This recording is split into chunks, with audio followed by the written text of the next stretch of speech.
검찰이 향정신성 의약품 프로포폴을 상습 투약한 혐의로 유명 영화 배우와 재벌가 자녀들을 집중 수사하고 있는 것으로 확인됐습니다.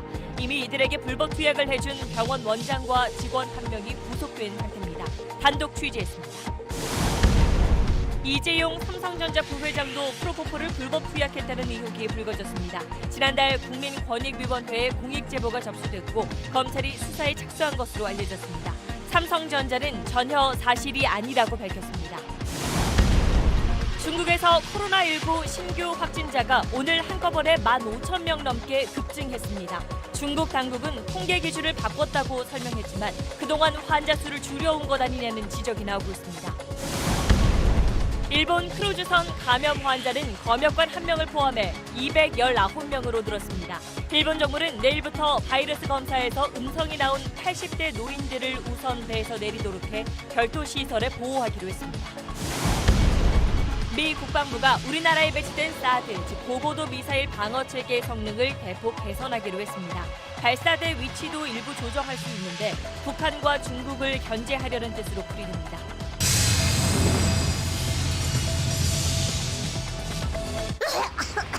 물이네. 상쾌해. 후반 주차 환영. 현대수소전기차. 여러분 안녕하십니까. 수면 마취제로 쓰이는 프로포폴을 불법으로 맞았다는 의혹을 받고 있는 사람을 검찰이 10명 넘게 수사하고 있는 걸로 SBS 취재 결과 확인됐습니다.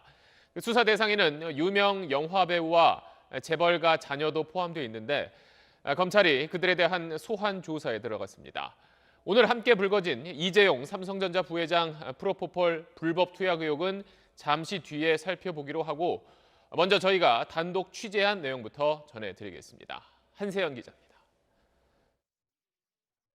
프로포폴 불법 투약 의혹으로 검찰 수사 대상에 오른 10여 명 가운데는 유명 남자 영화배우 A씨와 재벌가 자제인 D그룹 기업인 B씨, 연예기획사 대표 C씨, 유명 패션 디자이너 D씨 등이 포함되어 있습니다. 이들은 수년 전부터 서울 강남의 한 성형외과에서 프로포폴을 의료 외 목적으로 상습 투약한 의혹을 받고 있습니다. 앞서 식약처는 해당 병원의 프로포폴 사용량이 지나치게 많아 불법 투약이 의심된다며 검찰에 수사를 의뢰했고 검찰은 지난해 말 이 병원을 압수수색한 뒤 프로포폴을 불법 투약한 혐의 등으로 병원 원장과 직원 한 명을 구속했습니다. 원장님 좀 뵈러 가끔 만났대요.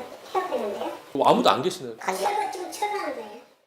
검찰은 압수한 진료 기록을 분석하고 병원 의료진들을 조사하는 과정에서 유명 인사들의 불법 투약 정황을 포착한 걸로 알려졌습니다. 간호사들은 검찰 조사에서 프로포폴을 투약한 사람 중 일부는 본인 실명이 아닌 차명으로 의료 기록을 작성해줬다고 진술한 걸로 알려졌습니다. 불법 투약 사실이 드러나지 않게 가족이나 지인 이름으로 프로포폴을 투약받은 걸로 검찰은 보고 있습니다. 전직 병원 직원은 상습 투약으로 내성이 생긴 한 인사는 마취를 위해 투약량을 적정량보다 더 많이 투여해야 했다고 검찰에 진술한 걸로 전해졌습니다. 검찰은 이 가운데 연예기획사 대표 C씨를 최근 소환 조사했고 나머지 인사들에 대한 소환 여부도 결정할 방침입니다. SBS 한세연입니다. 자, 이들뿐 아니라 이재용 삼성전자 부회장도 검찰 수사 대상에 올랐습니다. 이 부회장이 불법 투약 의혹을 받고 있는 사람들과 같은 병원을 이용했던 걸로 드러났는데 삼성 측은 그 의혹은 전혀 사실이 아니라고 부인했습니다. 계속해서 강청환 기자입니다. 대검찰청은 지난달 처음 신고를 받은 국민권익위원회로부터 이재용 삼성전자 부회장이 프로포폴을 상습 투약받았다는 의혹과 관련한 자료를 받았습니다. 대검은 이 사건을 프로포폴 불법 투약 의혹을 수사하고 있는 서울중앙지검 강력부로 내려보냈습니다. 이 부회장도 유명 영화배우 등 10여 명이 프로포폴을 상습 투약했다는 의혹을 받고 있는 강남의 같은 병원을 이용했기 때문입니다. 뉴스타파는 지난 2017년 1월과 2월 이 부회장이 최소 8차례 프로포폴을 불법 투약했다고 보도하면서 구속된 병원 직원이 이 부회장에게 프로포폴을 직접 투약한 인물이라고 전했습니다. 대통령 주재 코로나19 대응 간담회에 참석한 이 부회장은 관련 의혹을 묻는 취재진 질문에 아무런 말도 하지 않았습니다. 프로포폴 사실인지 아닌지 말씀 부탁드립니다. 삼성 측은 입장문을 내고 프로포폴을 불법 투약한 적은 없다고 부인했습니다. 이 부회장이 과거 병원에서 의사소견에 따라 치료를 받았고 개인적 사정 때문에 불가피하게 방문 진료를 받은 적은 있지만 불법 투약 의혹은 사실이 아니라고 주장했습니다. 그러면서 검찰 수사로 진상이 명확히 밝혀지길 바란다고 덧붙였습니다. SBS 강청원입니다. 자, 프로포폴은 마약류로 분류되는 의약품으로 반드시 치료 목적으로만 써야 합니다. 때문에 다른 용도로 썼는지 또 다른 사람의 이름을 빌려서 진료를 받았는지 이런 걸 밝히는 게 이번 수사의 쟁점이 될 걸로 보입니다. 이 부분은 이한석 기자가 짚어봤습니다.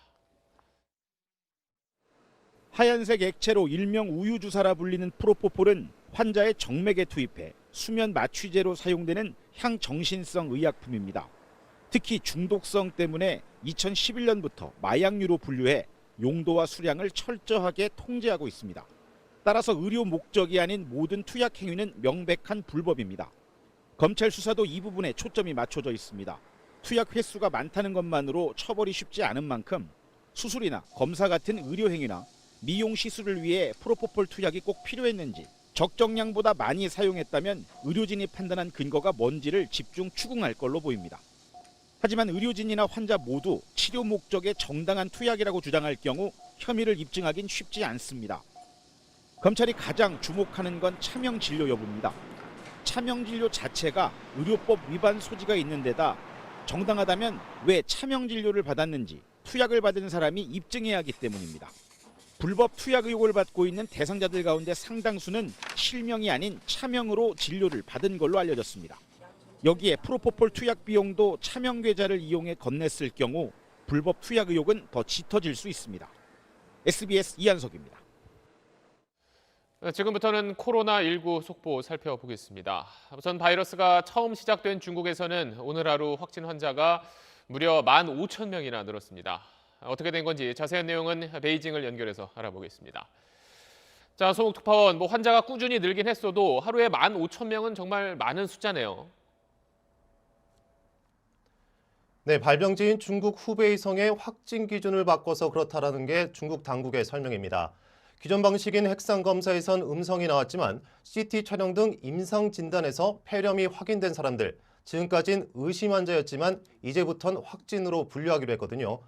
바꾼 기준을 적용하니까 임상 진단 환자 13,000여 명이 확진자로 추가되면서 확 늘어났다는 겁니다.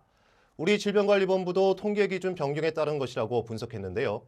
그렇다 쳐도 확진자와 사망자 모두 이렇게까지 폭발적으로 증가할 수 있는지 의구심이 남습니다.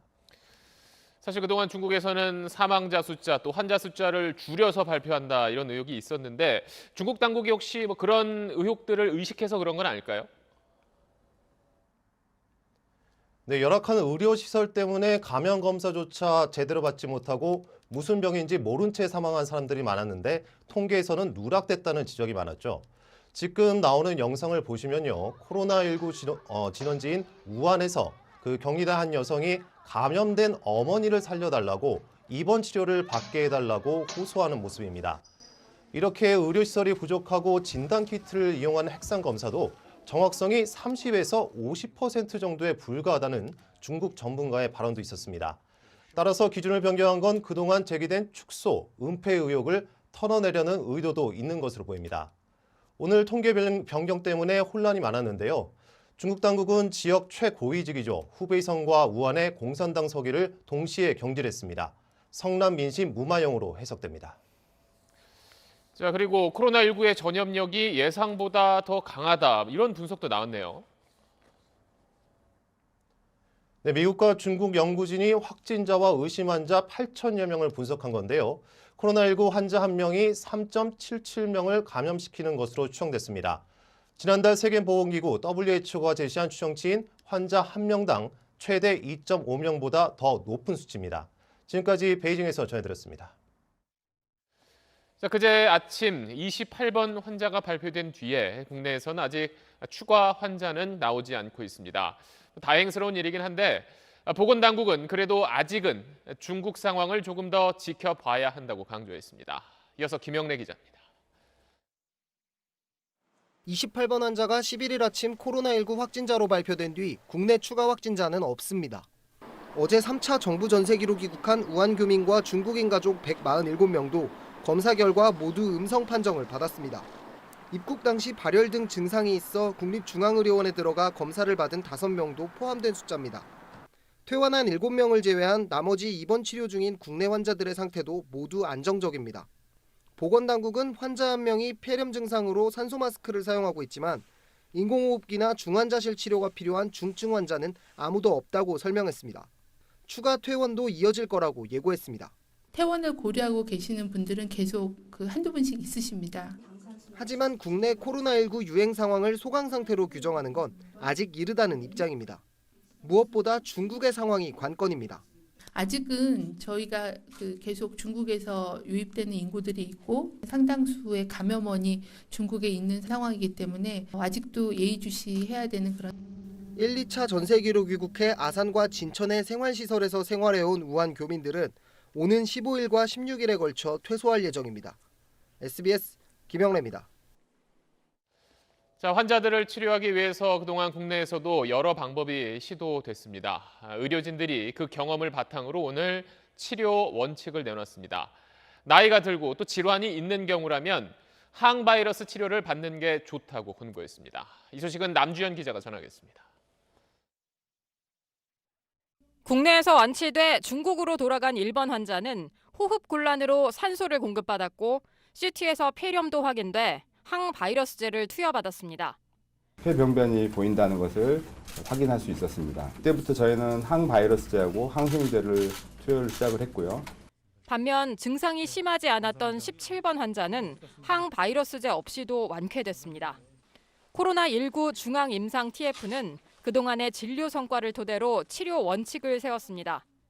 젊고 기저질환이 없이 건강하고 증상이 가벼운 환자라면 항바이러스 치료 없이 자가 면역으로 치유되도록 상황을 지켜보는 것도 괜찮다고 밝혔습니다.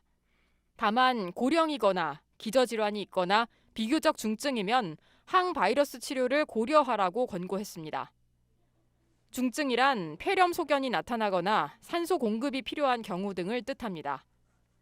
산소 치료라든지 아니면 기계 호흡이라든지 이런 경우에는 바이러스 농도에 낮추는 것이 환자의 임상 경과 호전에 영향을 미친다고 판단해서 중앙임상-TF는 항바이러스제 가운데 HIV 치료제 칼레트라나 말라리아 치료제 클로로킨 사용을 고려하라고 권고했고 사용할 거라면 가급적 빨리 쓰는 게 효과가 좋다고 덧붙였습니다.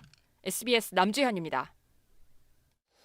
이번에는 일본 앞바다에서 9일째 격리돼 있는 대형 크루즈선 상황 살펴보겠습니다. 3,700여 명이 탔던 크루즈선에서 매일 감염자가 추가로 나오면서 오늘까지 모두 219명이 확진 판정을 받았습니다. 그러면 크루즈선이 있는 일본 요코하마를 연결해서 지금 상황 알아보도록 하겠습니다. 자, 유성재 특파원, 검사를 하면 매일 거의 수십 명씩 무더기로 감염자가 늘어나는 상황이네요. 네, 오늘 감염이 확인된 승선자는 승객 43명, 승무원 1명입니다. 221명에 대해 추가로 감염 검사를 한 결과입니다. 이에 따라 크루즈선에서 감염된 확진자는 검역관 1명을 포함해 현재 219명으로 늘었습니다. 일본 전체 감염자 248명의 대부분이 크루즈 감염자인 셈입니다. 하루가 멀다 하고 무더기 확진자가 나오면서 배는 어제부터 요코하마항을 떠나지 못하고 있습니다. 확진자들을 육지 병원으로 계속해서 이송해야 하기 때문인데요. 이들이 이송되는 지역도 5개에서 10개 지자체로 늘어났습니다. 오늘 확진자 가운데서도 한국인은 없는 것으로 파악되고 있습니다. 그런데 처음부터 일본 정부가 그 배에서 사람들을 내리지 못하게 했기 때문에 사태가 이렇게 커진 것 아니냐는 지적이 많던데요. 네, 국내 유입을 최대한 막는 이른바 미즈기화 정책이 사실상 실패한 것 아니냐는 비난입니다. 크루즈선의 폐쇄적인 환경이 전염병에는 최적의 조건인데 무조건 상륙을 막아서 3,700여 명 승선자를 감염 위험 속으로 몰아넣었다는 겁니다. 오늘 일본 정부는 확진자 외에 승객 전원을 오는 19일까지 선내 대기시키겠다는 방침을 포기했습니다.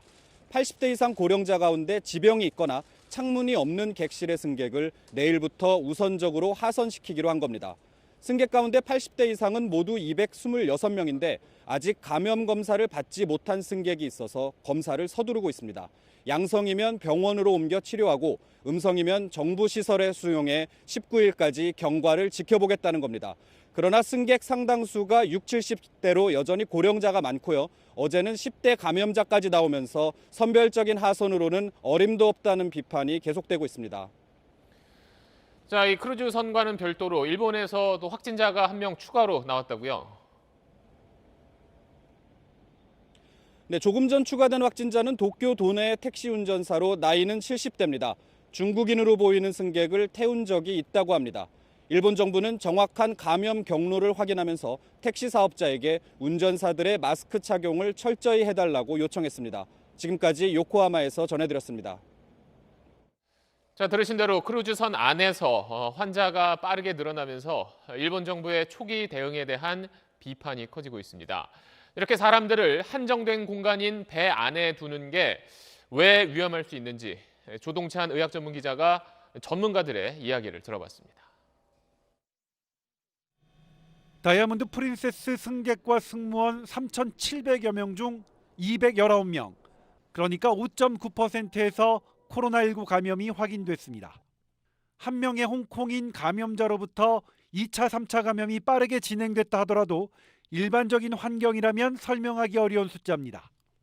선박회사는 음식이나 공기를 통한 전염은 아니며 환자와 2m 반경 안에서 밀접 접촉한 사람들을 통해 바이러스가 연쇄적으로 전파됐을 거라고 밝혔습니다. 국내 전문가들 역시 밀접 접촉에 의한 확산 가능성을 가장 크게 보고 있습니다. 하지만 선박의 특수한 환경도 고려해야 한다는 견해도 있습니다. 다이아몬드 프린세스의 내부 구조입니다. 스위트 객실은 42제곱미터 넓이로 크고 환기할 수 있는 창문이 있지만 가장 저렴한 객실은 15제곱미터로 좁고 창도 없습니다. 이런 객실은 환기 시스템을 통해 공기를 공급받는데 문제는 해당 선박이 초미세먼지도 걸러낼 수 있는 헤파 필터가 아닌 일반 환기 시스템을 사용한다는 겁니다. 일반적 시스템을 갖고는 바이러스에 대한 것들을 통제한다는 것은 불가능한 얘기이고요. 만약 필터에 달라붙는다면 감염에 대한 것들을 증식시킬 수 있는 요인으로도 작용을 하는데 실제로 세계보건기구는 2003년 홍콩 아파트 주민 321명이 집단으로 사스에 걸린 데 대해 환기기구도 원인일 수 있다는 보고서를 제출한 바 있습니다. 우리나라처럼 이렇게 격리 관리를 시키게 되면 공간들을 개별히 사용을 하고 있기 때문에 충분한 통제가 가능해지지만 공기 전염은 아니더라도 완벽하게 개별로 생활하는 게 불가능한 배 안에서 승객들을 머물게 하면 감염 위험은 높아질 수밖에 없습니다. SBS 조동찬입니다. 최근 현장에 출동하는 경찰과 소방대원들이 코로나19 우려로 격리되는 일이 잇따르고 있습니다. 사건 현장에서 발열 환자와 접촉하거나 의심 환자라고 주장하는 사람을 만나 격리되는 건데요. 이현정 기자가 취재했습니다. 오늘 새벽 남성이 머리에 피를 흘리고 있다는 신고가 접수돼 경찰과 소방대원이 서울의 한 식당에 출동했습니다. 잠시 뒤 머리에 붕대를 감은 남성이 여성의 부축을 받으며 나옵니다. 두 사람은 모두 중국인. 소방대원이 체온을 쟀더니 여성의 체온이 37.6도로 나왔습니다.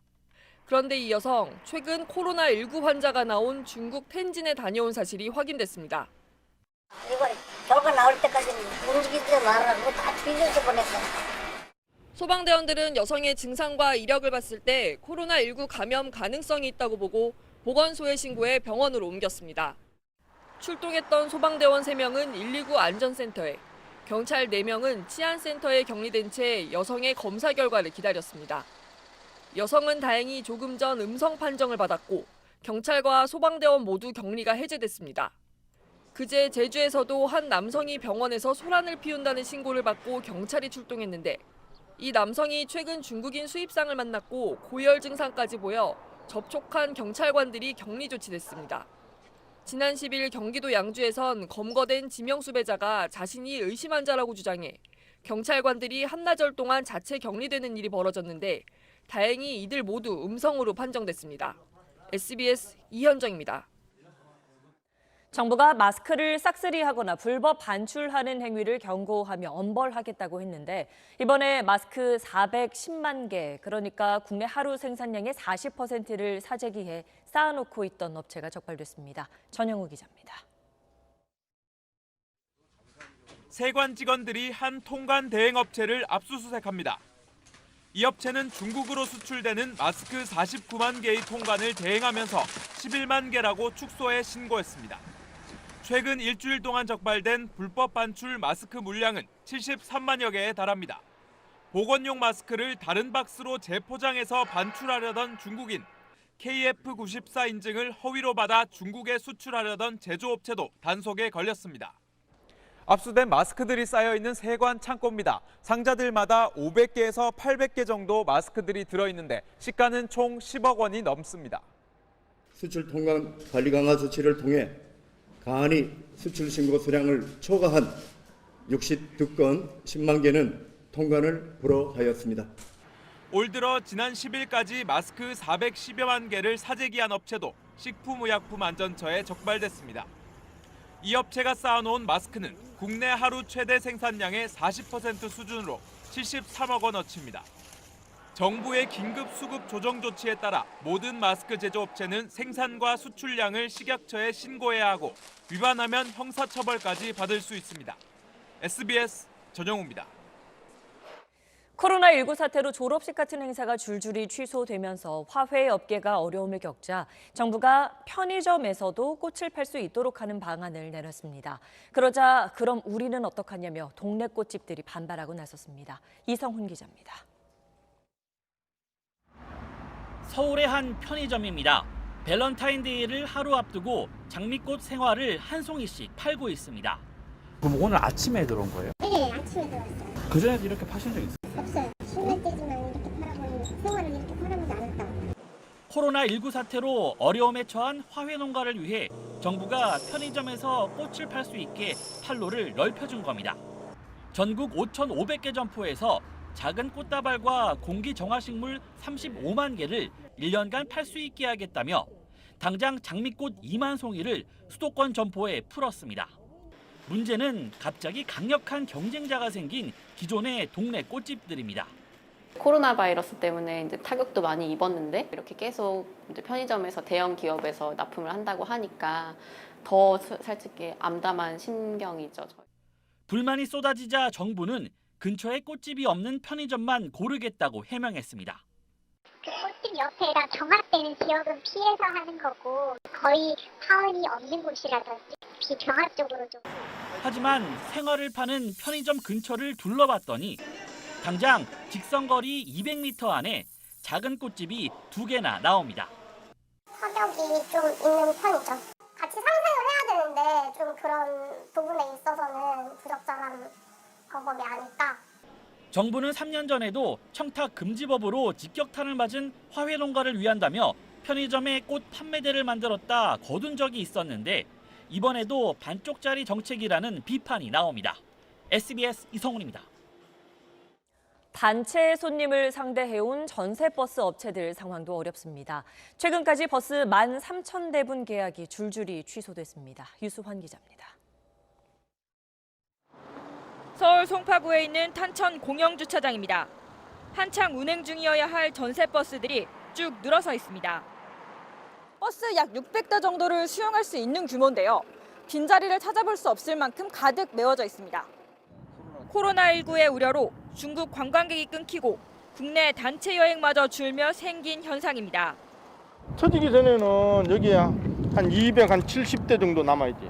거의 다 나가고 지금은 거의 안 나가고 써있죠. 80%가 취소가 됐어요. 대학교들 OT 같은 거 이런 게 다 취소가 됐고 곤욕을 치르고 있는 거죠. 한 전세버스 업체의 이번 주 1일 근무표에는 근무자보다 쉬는 사람이 더 많습니다. 전세버스 업계는 지난달 28일부터 전국적으로 약 3,000건, 전세버스 13,000대분의 계약이 취소됐다고 말합니다. 360억 원 정도의 손해를 봤다는 겁니다. 공항 리무진 버스도 사정은 마찬가지. 오후 4시쯤 인천공항을 가는 리무진을 탔는데 승객이 한 명도 없었습니다. 첫 차 4시 반부터 약 한 7시까지 거의 한 만석 할 정도인데 지금은 한 절반 이하로. 지난 5일만 보면 리무진 이용 승객은 지난해 하루 평균보다 3분의 1이나 줄었습니다. 이에 따라 서울시는 공항 리무진 운행 횟수를 당분간 10% 줄이기로 했습니다. SBS 유수환입니다. 코로나19 대응과 관련해 문재인 대통령이 6개 그룹 대표를 포함한 경제계 주요 인사들을 만났습니다. 문 대통령은 코로나 사태 종식이 머지않았으니 이제 힘을 합쳐 경제 회복 흐름을 되살릴 때라고 강조했습니다. 전병남 기자입니다. 코로나19 대응을 위한 경제계 간담회에는 이재용 삼성전자 부회장을 비롯한 5대 그룹 대표가 참석했습니다. 영화 기생충에 투자한 CJ 이재현 회장과 5개 경제 단체장들도 참석 대상에 포함됐습니다. 기생충의 아카데미상 수상을 축하하며 말문을 연 문재인 대통령은 코로나19 사태가 경제의 발목을 잡게 된 게 매우 안타깝다고 말했습니다. 그러나 상황을 비관적으로 보진 않았습니다. 국내에서의 방역 관리는 어느 정도 안정적인 단계로 들어선 것 같습니다. 코로나19는 머지않아 종식될 것입니다. 그러면서 이제는 정부와 경제계가 합심해 경제 회복 흐름을 되살릴 때라고 강조했습니다. 문 대통령은 신종 감염병이라고 하지만 그동안 너무 위축돼 있었다며 심리적 대반전이 필요하다고 강조했습니다. 특히 기업들이 예정했던 설비 투자를 차질 없이 진행해달라고 당부했습니다. 이재용 삼성전자 부회장은 어깨가 무겁다면서도 제일 중요한 건 고용 창출인 만큼 자신이 직접 투자 상황을 챙기겠다고 말했습니다. 다른 기업 대표들도 비슷한 취지로 답했는데 항공 관세 인하나 중국을 오가는 화물 항공편 유지 같은 기업의 바람을 전달하기도 했습니다. 어제 시장을 찾은 대통령이 기업 총수들을 만나 코로나 사태가 머지않아 종식될 거라고까지 말한 건 어떻게든 서둘러 경기 심리를 회복시켜야 한다는 판단 때문으로 보입니다. SBS 전병남입니다. 다음 소식 이어가겠습니다. 지난 연말 나온 강력한 부동산 대책 이후 정부가 1차 목표라고 했었던 서울 강남 집값은 미미하게나마 최근 4주 연속 하락세를 보였습니다.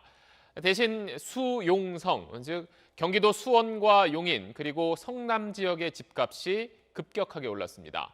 서울과 가까우면서도 또 정부 규제에서 벗어난 곳이라서 투기 수요가 몰린 걸로 보입니다.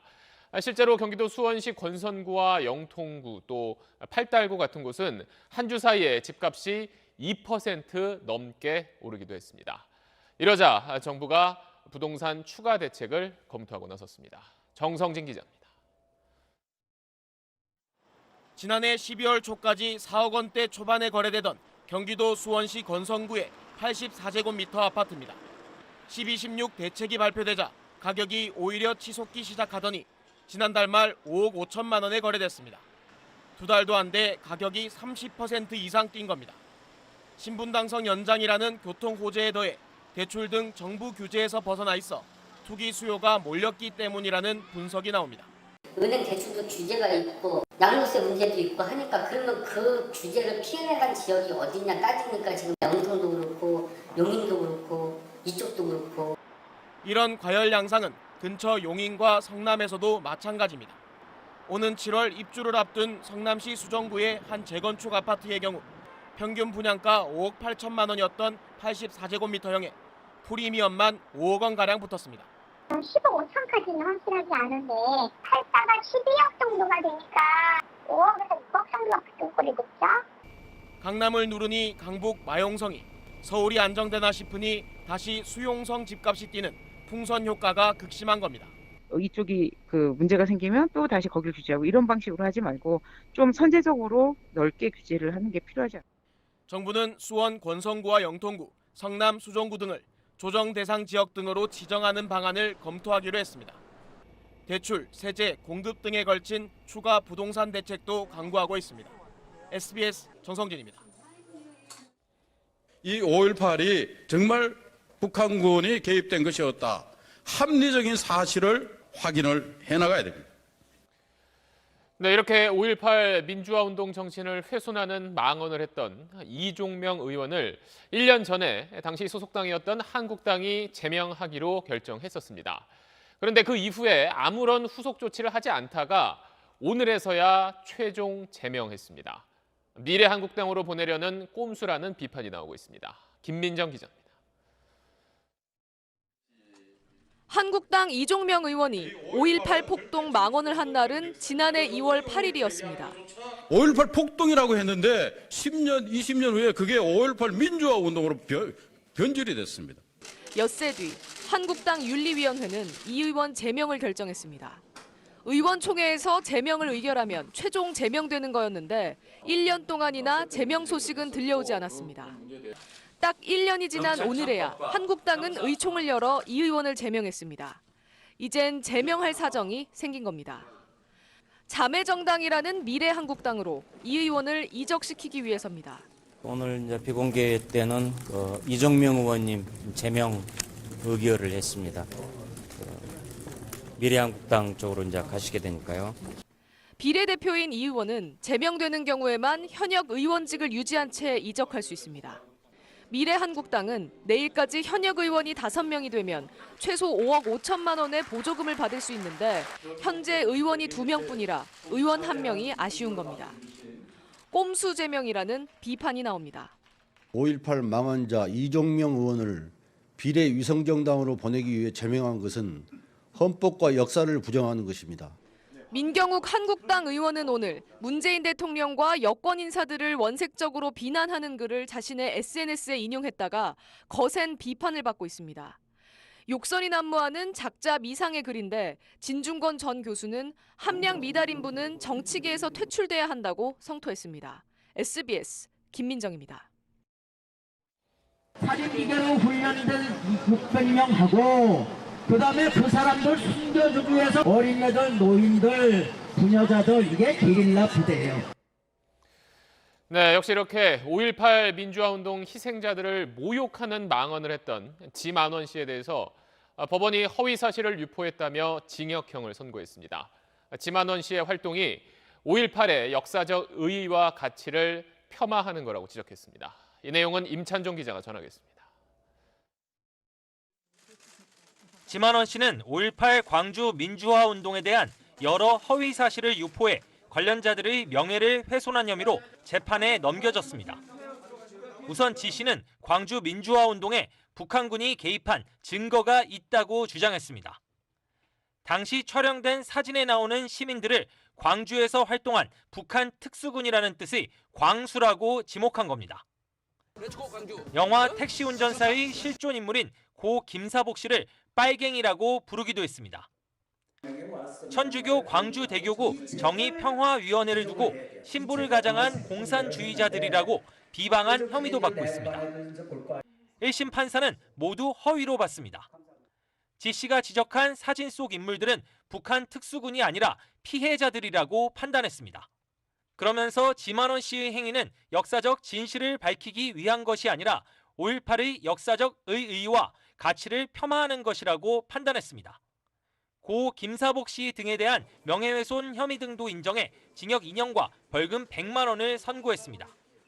1심 판사는 이미 명예훼손 혐의로 처벌받은 전력이 여러 차례 있는 점 등을 고려해 엄벌이 불가피하다고 밝혔습니다. 다만 고령인 점 등을 고려해 법정 구속은 하지 않았는데 5.18 관련 단체 회원들은 항의했습니다.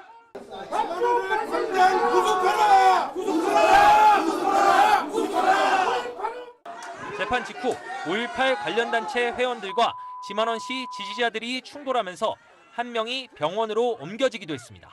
SBS 임찬종입니다. 네, 아카데미 사관왕으로 세계를 놀라게 한 영화 기생충이 이번에는 흑백판으로 개봉됩니다. 컬러로 찍은 영화를 흑백판으로 만든 이유가 뭘지 김수현 기자가 전하겠습니다.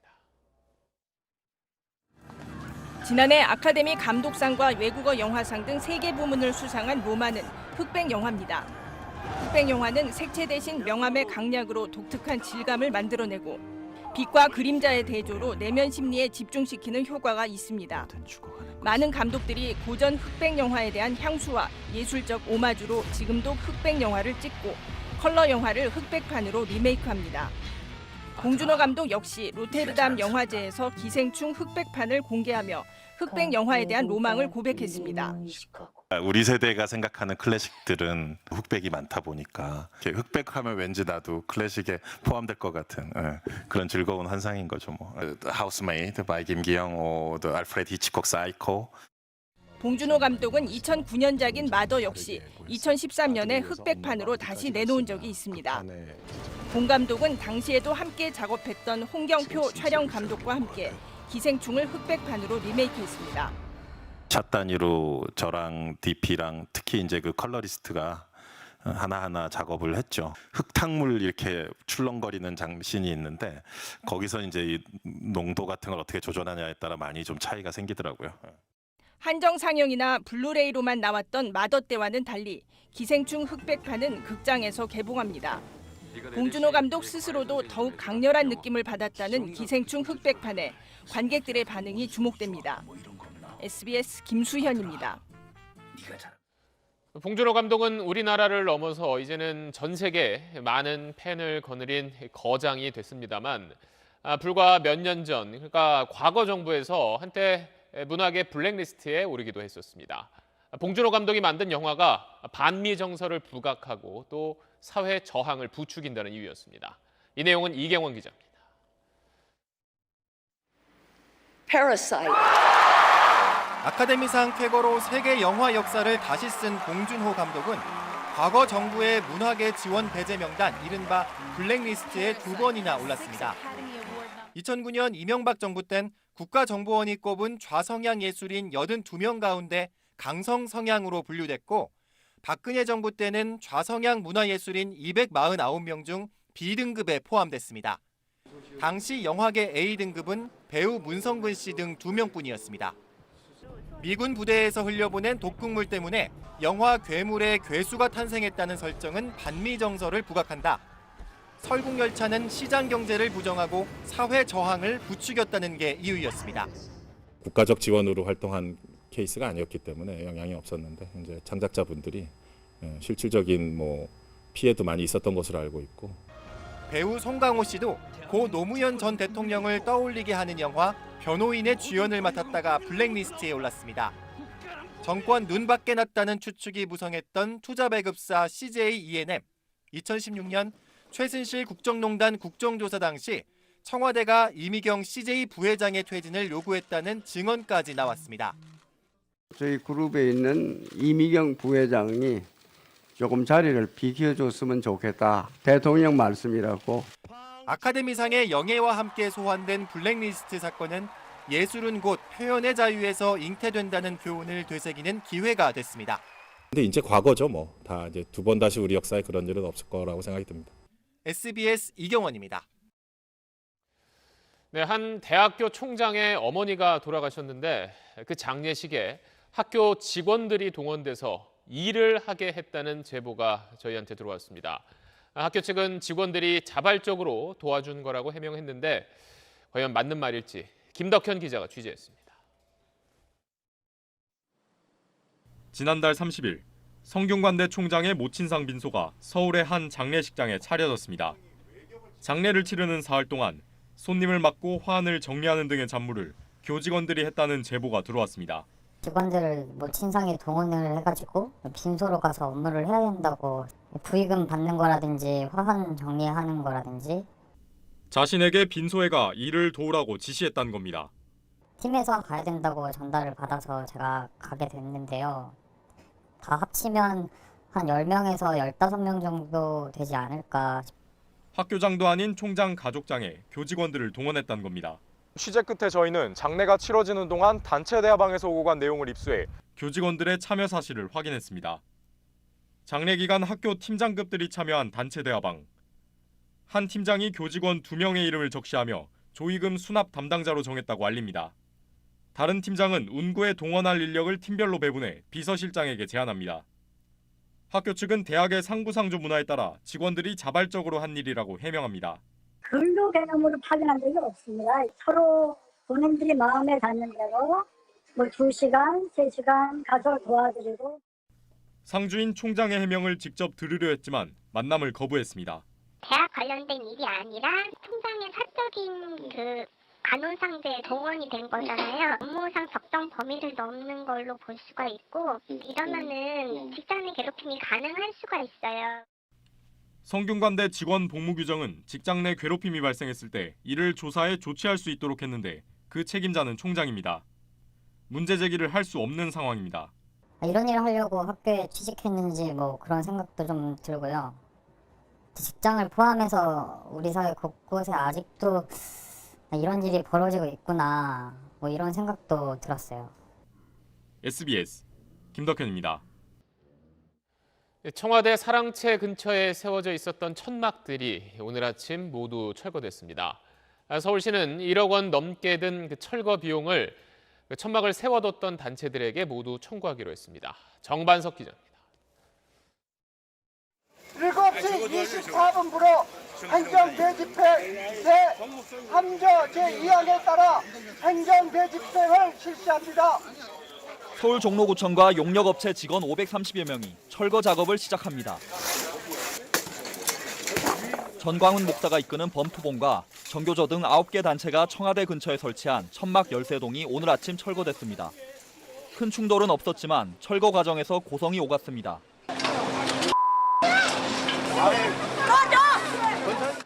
길게는 1년 넘게 자리를 차지했던 천막들이 1시간 반 만에 모두 제거되면서 인도는 예전 모습을 되찾았습니다.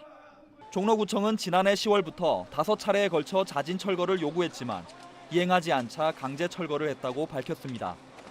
서울맹학교 학부모와 주민민원, 코로나19 확산 우려도 고려했습니다. 철거 비용 1억여 원은 천막을 설치한 9개 단체에 청구할 예정입니다. 우선은 반가운 소식인 건 맞아요. 근데 이것 때문에 더 강도가 센 집회나 뭐 시위 이걸 더 진행하지는 않을까. 곧 개학이잖아요. 범투본 측은 최소한의 집회 지원 시설을 철거한 것은 과도한 공권력 남용이라며 천막 철거가 끝난 지 2시간 만에 같은 자리에서 집회를 이어갔습니다. SBS 정반석입니다. 제주에서 중등교사 임용고시 합격자가 엿새 사이에 2번이나 바뀌는 일이 벌어졌습니다. 도교육청이 황당한 실수를 연거푸했습니다. JIBS 안수경 기자입니다. 지난 7일 제주 도교육청은 공립중등체육교사 최종 합격자 8명을 홈페이지에 올린 뒤 몇 시간 만에 명단을 고쳐 올렸습니다. 합격자였던 A씨 대신 불합격된 B씨를 합격 처리했습니다. 발표 당일 자신의 점수가 이상하다는 한 응시자의 민원을 확인하다 점수를 잘못 기입한 게 드러난 겁니다. 같은 일이 재발하지 않도록 최선의 노력을 기울일 것입니다. 이 말은 며칠 못 가 거짓말이 됐습니다. 도교육청은 오늘 합격시킨 B씨를 다시 불합격 처리하고 대신 다른 응시자인 C씨를 새로 합격시켰습니다. 자체 감사 결과 또 다른 문제가 발견됐기 때문입니다. 체육교과 실기평가 항목은 5개인데 1개 선택 항목 성적을 아예 누락시킨 겁니다. 나름대로 교차 검증을 했다고 하는데 아마 그 같은 부분에서 똑같이 실수를 한 것 같습니다. C씨는 JIBS와 통화해서 뒤늦은 합격 통보에 씁쓸한 기분이고 감사를 통해서야 잘못이 확인된 임용시험 관리에 문제를 제기했습니다. 도교육청은 뒤늦게 제주자치도의 감사를 받겠다는 입장이지만 떨어진 교사 임용시험에 대한 신뢰도를 되살리기는 쉽지 않아 보입니다. JIBS 안수경입니다. MBC 시사 프로그램 PD 수첩이 인터뷰 조작 논란에 휩싸였습니다. 부동산 문제를 다루면서 수억 원대 아파트를 계약한 20대를 인터뷰하고 마치 무주택자인 것처럼 편집해 방송했다는 겁니다. 안상우 기자입니다. 그제 MBC PD 수첩은 부동산 규제 대책에도 계속해서 오르는 집값 문제를 다뤘습니다. 1년 전 결혼해 이 집에 전세를 살고 있는 씨. 더 늦기 전에 아파트를 사야겠다고 다짐합니다. 전세 세입자로만 소개된 A씨는 집을 못 사 후회한다고 재차 말합니다. 정말 뼈저리게 느껴져. 제가 이 집 살면서 정말 샀으면 차라리 이것도 한 1억 2천을 올렸을 텐데. 하지만 방송 이후 A씨가 쓴 걸로 추정되는 글이 인터넷 커뮤니티에 공개됐습니다.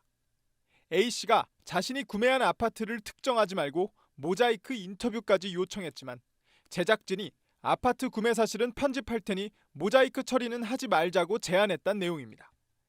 A씨가 계약한 걸로 알려진 아파트의 거래 가격은 8억 원이 넘습니다. PD수첩은 방송 이틀 만에 잘못을 시인했습니다.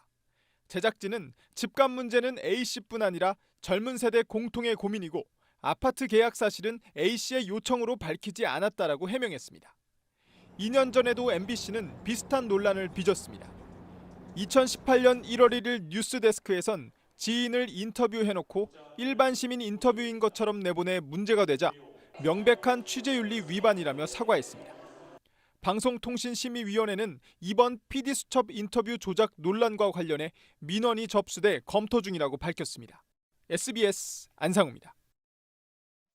보수 진영이 추진해온 통합신당의 이름이 미래통합당으로 확정됐습니다. 안철수 전 의원이 이끄는 국민당에 대해선 선관위가 당명 사용을 또 불허했습니다. 박하정 기자입니다.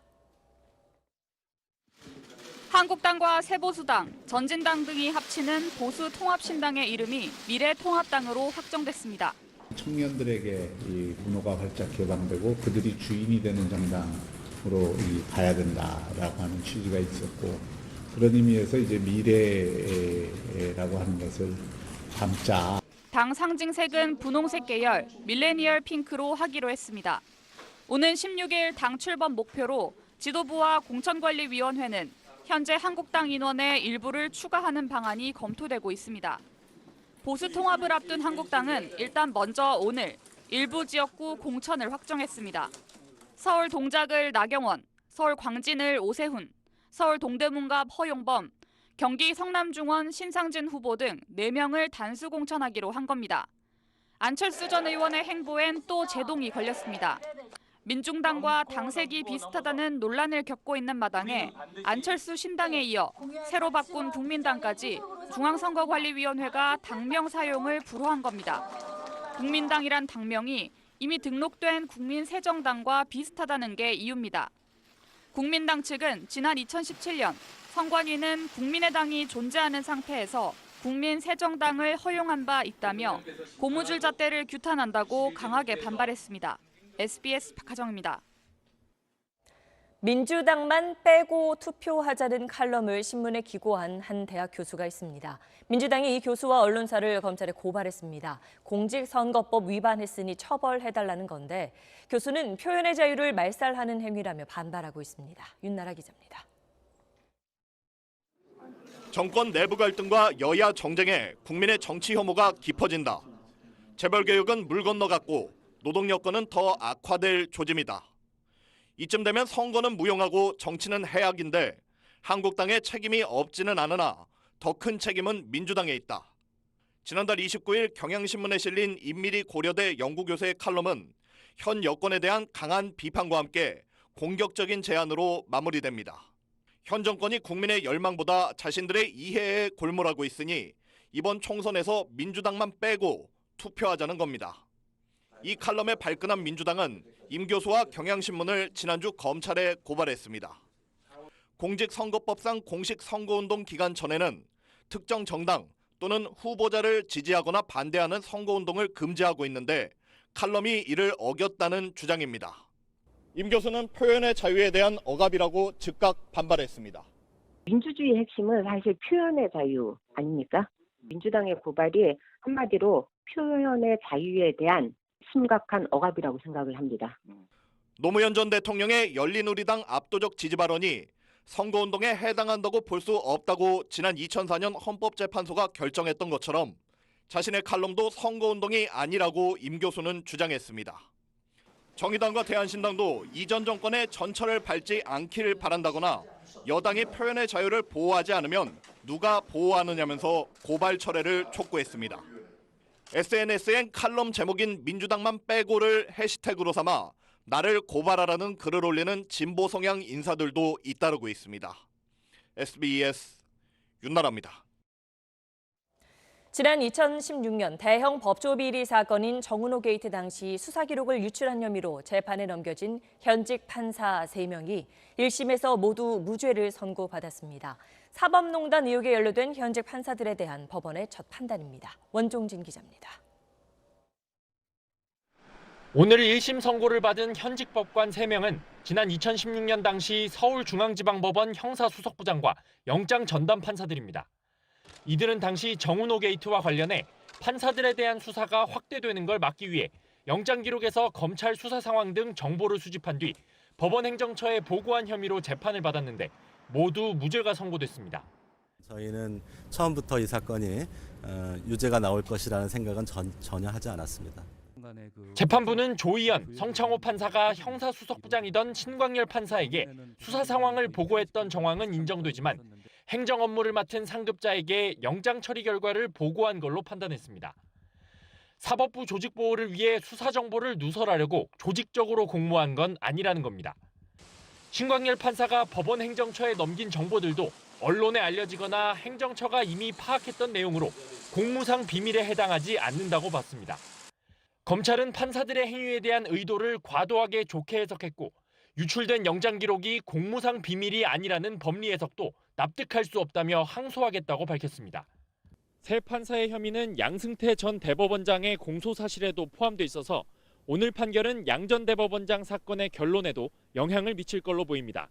SBS 원종진입니다. 미 국방부가 1조 원 넘는 돈을 들여 한국에 배치한 사드 고고도 미사일 방어 체계 성능을 개선하기로 한 사실이 확인됐습니다. 핵심은 발사대를 포대에서 분리해 이동 배치하고 원격 발사가 가능하도록 하겠다는 겁니다. 먼저 워싱턴 손성민 특파원이 보도합니다. 미 국방부 산하 미사일 방어청은 2021년도 국방예산 요구안에 사드 성능 개량 비용 10억 달러, 1조 1,000억여 원이 포함됐다고 밝혔습니다. 경북 성주에 배치된 사드도 명시했습니다. Additionally, in FY21, we will complete the integration of missile defense capabilities on the Korean Peninsula. 발사대 이동과 원격 발사가 핵심입니다. 지금은 발사대 6기가 레이더 1기, 사격 통제소 1곳과 묶여 있는데 성능 개량이 이루어지면 성주를 넘어 한국 내 방어가 필요한 다른 곳까지 발사대 일부를 옮길 수 있게 돼 작전 운용 반경이 넓어지게 됩니다. If you think of THAAD battery and some number of launchers, if you can separate the launchers away from the battery, that gives you a lot of flexibility on the peninsula.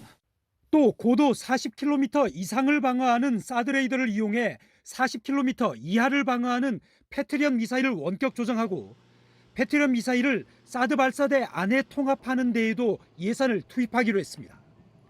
따로따로 가동되고 있는 주한미군의 사드 1개 포대와 패트리엇 8개 포대 전체를 개량된 사드 레이더와 통제소에서 함께 운용하겠다는 겁니다. 이런 움직임은 미국이 중국을 겨냥해 중거리 미사일의 아시아 지역 배치를 추진하는 것과 맞물려 지역 내 긴장 요소로 작용할 수 있어 주목됩니다. 워싱턴에서 SBS 손성민입니다. 네, 지금은 성주 사드 포대의 방어망이 이런 부채꼴 모양인데 앞서 보신 것처럼 발사대 6기 가운데 일부를 이동 배치하면 부채꼴 모양의 방어망이 새로 추가되는 겁니다. 군사적으로는 성능 개량 목적이지만 정치적, 외교적 불씨가 될 수도 있습니다. 먼저 중국의 반발이 다시 커질 수도 있고 또 발사대 이동 상황과 관련해서는 주민 반발도 나올 수 있는데 우리 군의 입장은 어떤지 김태훈 국방전문기자가 취재했습니다. 미국의 사드 업그레이드 계획, 우리 국방부도 설명을 들었다고 했습니다. 국방부 고위 관계자는 지난해 미국 측으로부터 사드 성능 개량 계획에 대한 설명을 들었다면서 새로운 무기를 들이는 게 아니라 미군의 자체적인 성능 개량 차원이라 한미 협의 대상은 아니라고 말했습니다. 문제는 발사대 이동입니다. 성주 부대 밖으로 발사대를 이동하려면 우리 군과 구체적인 협의를 해야 합니다. 이 관계자는 발사대 이동 배치는 평시가 아니라 전시와 같은 특수한 상황에서만 이루어지는 걸로 안다면서 당장 이동 배치되는 곳 주민 반발 같은 문제를 거론할 단계가 아니라고 했습니다. 하지만 중국이 어찌 나올지는 지켜봐야 합니다. 사드는 미국의 미사일 방어 체계, 즉 MD와 연계되지 않는 독자적인 한반도 전용 요격 체계라는 게 그동안 한미 당국의 설명이었습니다. 작년 사드 발사대 원격 발사 시험 성공에 이어 패트리엇과 통합을 시킨다면 종말 단계 방어 능력 향상으로 MD 강화라 볼 수 있습니다. 국방부는 통합되는 사드와 패트리엇도 MD와는 무관하다고 오늘도 거듭 강조했습니다. SBS 김태훈입니다. 쇼트트랙 심석희 선수가 성폭력 피해 사실을 용기 있게 고발했던 사건 기억하시죠? 지난해 정부는 대책 발표와 함께 체육계 시스템을 점검하기 위한 공익감사도 청구했는데 오늘 그 결과가 나왔습니다. 문제가 어느 정도인지 김학휘 기자가 보도합니다. 지난해 1월 당시 국가대표 심석희 선수가 성폭행 피해를 용기 있게 고발했다는 SBS 보도 바로 다음 날 정부는 대책을 내놨습니다. 체육단체 간 성폭력 징계 정보 공유 시스템을 구축하여 성폭력 가해자가 체육 관련 단체에서 종사하지 못하도록. 그런데 이 내용 스포츠 폭력 근절하겠다며 정부가 2013년 발표한 대책을 되풀이한 겁니다. 가해자 현장 복귀를 막겠다던 이 대책은 5년 넘게 이행되지 않았고 그 사이 성추행으로 영구 제명됐던 코치 등 4명이 대한체육회에서 장애인체육회로 옮기는 방식 등으로 현장에 돌아갔습니다. 감사원은 체육계와 감독당국에 대한 공익감사 결과 성폭행 등 비위행위 조사는 부실했고 징계와 비위자 관리도 허점투성이라 2차 피해 우려가 여전하다고 지적했습니다. 성폭력과 승부조작엔 무관용 원칙을 적용하겠다고 했지만 징계 처분 104건 중 33건이 감경됐고 초중고 지도자 비위 사건 중 체육단체에 통보된 건 불과 12%. 그나마 절반 정도만 징계가 이뤄졌습니다. 그때 이슈가 될 때마다 그때만 잠깐 반응하고 나머지들은 잠깐 이렇게 논의를 거쳤다가 그냥 무마되고. 재탕 3탕 대책 발표에 그칠 뿐 실제 시스템이 바뀌지 않는 상황에선 제2, 제3의 피해자가 생길 수밖에 없을 겁니다. SBS 김학휘입니다.